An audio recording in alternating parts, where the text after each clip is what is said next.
বিহার বিধানসভা নির্বাচনের কাউন্টডাউন শুরু হয়ে গেছে। ভোটের আগে রাজ্য জুড়ে বেড়েই চলেছে রাজনৈতিক উত্তাপ।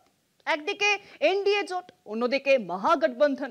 দুই শিবিরই কিন্তু সর্বশক্তি নিয়ে ঝাঁপিয়েছে বিহারের ময়দানে। কিন্তু এবার আলোচনার কেন্দ্রবিন্দু মুখ্যমন্ত্রী পদে সম্ভাব্য মুখকে। কিন্তু একটি সমীক্ষা বলছে নীতিশ কুমার ও তেজস্বী যাদবের পাশাপাশি হঠাৎ করেই নাকি চিরাগ পাসওয়ানের জনপ্রিয়তা বেড়ে উঠেছে।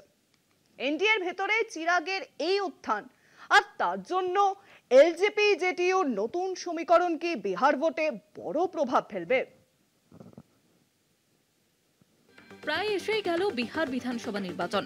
আগামী 2 মাসের মধ্যেই ভোট হবে। ইতিমধ্যেই রাজনৈতিক তাপমাত্রা বাড়ছে। প্রধানমন্ত্রী নরেন্দ্র মোদী এবং স্বরাষ্ট্রমন্ত্রী অমিত শাহ বারবার বিহার সফর করছেন। অন্যদিকে রাহুল গান্ধীর ভোটাধিকার যাত্রা রাজ্য জুড়ে ছড়িয়ে পড়েছে। মূলত লড়াই হচ্ছে দুই জোটের মধ্যে। একদিকে শাসক NDA, JDU, BJP, Jitan Ram মঞ্জির হিন্দুস্তানি আওয়াম মোর্চা, চিরাগ পাসওয়ানের লোক জনশক্তি পার্টি, রামবিলাস ও উপেন্দ্র কুশওয়াহার রাষ্ট্রীয় লোক মোর্চা। অন্যদিকে মহাগঠবন্ধন বা ইন্ডিয়া ব্লক, আরজেডি, কংগ্রেস, বাম দল ও মুকেশ সাহানির বিকাশশীল ইনসান পার্টি। প্রশান্ত কিশোরের জনসরোজও নতুন শক্তি হিসেবে উঠে এসেছে, যদিও স্বাধীনভাবে তাদের জেতার সম্ভাবনা কম।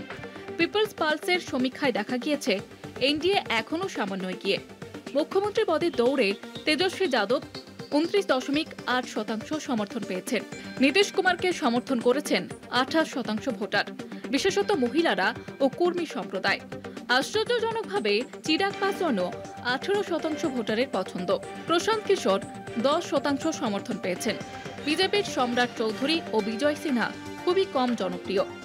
জরিপে দেখা গিয়েছে নীতিশ এখনও এনডিএর সবচেয়ে বড় শক্তি, যদিও তার মানসিক স্বাস্থ্য নিয়ে প্রশ্ন উঠেছে।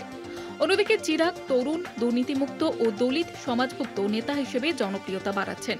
তবে জেডিইউ ও এলজেপির আসন ভাগাভাগি নিয়ে টানাপোড়েনেই ভবিষ্যতের সমীকরণ নির্ধারণ করবে বলে মনে করছে রাজনৈতিক মহল। কলকাতা টিভি।